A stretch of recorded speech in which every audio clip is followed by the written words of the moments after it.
Hi friends, இன்றைக்கி நம்ம நாத்தனார் கிச்சனில் ஈரல் கிரேவி தான் பண்ண போகிறோம். அம்மா தான் பண்ண போகிறாங்க. தக்காளி எதுவும் சேர்க்காம, அதிக உரப்பு இல்லாமல், காரம் இல்லாமல் தான் இன்றைக்கி ஈரல் கிரேவி பண்ண போகிறாங்க. இது மாத்திரை மருந்து சாப்பிட்றவங்க எல்லாருமே சாப்பிடலாம். ரத்த விருத்திக்கு ஈரல் ரொம்ப நல்லது. எனக்கு உடம்புக்கு முடியாதனால அம்மா காரம் எதுவும் சேர்க்காம, தக்காளி சேர்க்காம, இது எனக்கு பண்ண சமையல் தான். சூப்பில் இருந்து ஈரல் எல்லாமே, நாட்டுக்கோழி சூப்பு எல்லாமே அம்மா எனக்கு பண்ணது தான். அதுக்கு முன்னாடி ஃபஸ்ட் டைம் நம்மளோட சேனலை பார்க்குறவங்க சப்ஸ்கிரைப் பண்ணிக்கோங்க. பக்கத்தில் உள்ள பெல் ஐக்கானை கிளிக் பண்ணுங்கள். ஆல் ஆப்ஷன் பட்டனையும் ப்ரெஸ் பண்ணிக்கோங்க. வாங்க இப்போ வீடியோக்குள்ளே போகலாம்.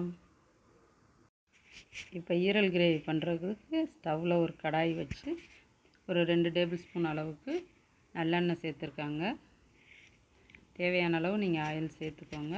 ஆயில் சூடான உடனேயே பட்டை ஒரு சின்ன துண்டாக 2 துண்டு, கல்பாசி, கிராம்பு, கொஞ்சமாக சோம்பு சேர்த்துக்கிறலாம்.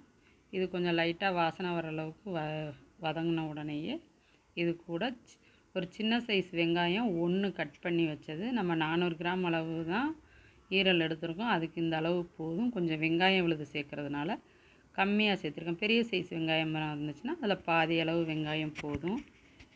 இப்போ வெங்காயத்தை சேர்த்து நல்லா வதங்கின உடனேயே இது கூட ஒரு சின்ன டீஸ்பூனில் மஞ்சள் தூள் சேர்த்து அதையும் வதக்கிக்கிறணும். இப்போ இது கூட இஞ்சி பூண்டு பேஸ்ட்டு கூடயே சின்ன வெங்காயமும் சேர்த்து அரைச்ச விழுது, அதையும் சேர்த்து இப்போ தேவையான அளவு சேர்த்துக்கிறோம். அம்மாவாக பண்ணுறதுனால அவங்க கையளவு தான் அவங்களுக்கு கரெக்டாக தெரியும். அதனால் ஸ்பூன்ட்டெல்லாம் அவங்க போட மாட்டாங்க. அதனாலேயே அவங்க கையளவாகவே எடுத்து போட்டுக்கிட்டாங்க. நம்ம போடையில் 1.5 டேபிள் ஸ்பூன் அளவு சேர்த்துக்கிடுவோம். இப்போ அதை பச்சை வாசனை போகிற அளவுக்கு நல்லா வதக்கிட்டு, இது மிளகாய்த்தூள், மல்லித்தூள், கசகசா, மிளகு சேர்த்து அரைச்சது. இப்போ இந்த பொடி கொஞ்சம் நம்மளுக்கு தேவையான அளவு ஒரு 3 ஸ்பூன் அளவுக்கு சேர்த்துருக்காங்க. உங்கள்கிட்ட இல்லைன்னா நீங்கள் குழம்பு மிளகா பொடி சேர்த்துக்கிறலாம்.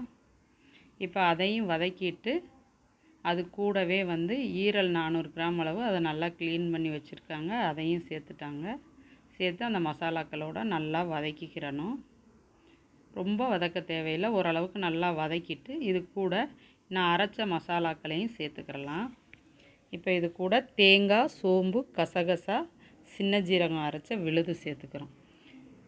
அதுக்கு தான் சொன்னேன், நம்ம அந்த ஃபஸ்ட்டு அரைச்ச மசாலா மாதிரி இல்லைன்னா நீங்கள் குழம்பு மசாலா கூட சேர்த்துக்கிறலாம். அப்படி குழம்பு மசாலா சேர்த்திங்கன்னா வெறும் தேங்காயும் கசகசா அரைச்ச விழுது மட்டும் இப்போ சேர்த்தா போதும்.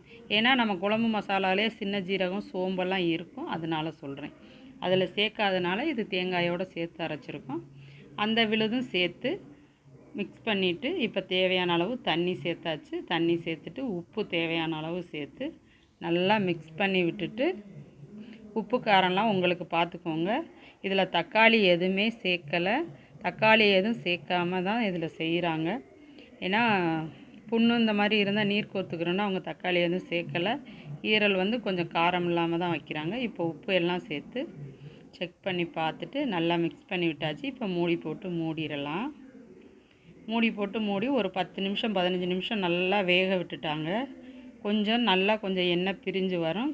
அம்மா ஆயில் கம்மியாக தான் சேர்த்துருக்காங்க. அது நம்ம நல்லெண்ணெய் சேர்த்தோன்னா மற்ற ஆயில் மாதிரி ரொம்ப மிதக்கெல்லாம் செய்யாது. இப்போ நல்லா வெந்து வந்துருச்சு. இது சாப்பிட ரொம்பவே டேஸ்ட்டாக இருக்கும். இது ஹெல்த்துக்கு ரொம்ப ரொம்ப நல்லது. உங்களுக்கு இந்த வீடியோ பிடிச்சிருந்துச்சுன்னா லைக் பண்ணுங்கள், ஷேர் பண்ணுங்கள். உங்களோட கருத்துக்களை கமெண்ட் பாக்ஸில் போஸ்ட் பண்ணுங்கள். தேங்க்யூ ஃபார் வாட்சிங்.